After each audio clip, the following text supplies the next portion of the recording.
वो समय के सीन हमके बड़ा निक लागल है।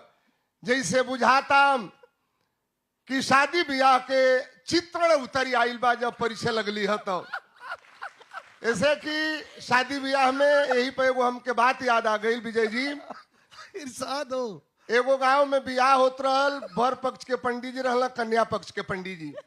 ब्याह लोग करावत रहल। बर पक्ष के पंडित जी धोती कुर्ता पहिरले रहल, कन्या पक्ष वाला पंडित जी पैंट शर्ट पहिरले रहल। फराटा पंखा चलत रहल। दुल्हवा तनी छोट रहल, दुल्हनिया तनी बड़ी रहल। वही समय पंखा के हवा चलल। बर पक्ष वाला पंडित जी धोती जरूर पहिरले रहल, वही दिन अंडर बियर ना पहिरले रहल। हवा के झोंका चलल, आगे से उनकर तनिकी सा धोती हट गई। उनकर जवन गुप्त अंग रहल उ लौकत रहल। वही समय डल पुजैया के गीत गावत रहल। मेहरारू माइक में कुल अपन डल पुजैया के गीत गावत रहली सब।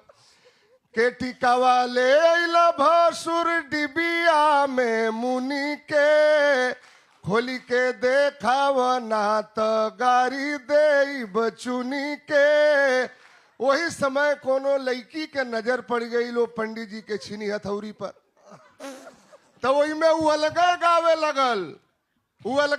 लगल कि पोथी बाचत पंडित गईला भूलाई हो, आ भीतर के सामान कैसे बाहर गईल आई हो। अब पंडित जी के ख्याल पड़ल अपना ऊपर, कहला ओहो ये तो लड़की चलाक है, तब तक के जवाब देवे के पड़ी। तब पंडित जी फिर जवाब दिहलन कि धनी बाड़ू बाछिल हलू इज्जत बाचाई हो, आजा जैबू मुहाए से लमहर भेटाई हो। भाई कोई कमान गलत ना करे। वो दुल्हा छोट रहल तो दुल्हा के ऊपर इशारा कइल पंडित जी। दोनों कलाकार बहुत अच्छे हैं, बहुत अच्छे। बहुत बहुत धन्यवाद, धन्यवाद, धन्यवाद। अजय सर, अजय सर,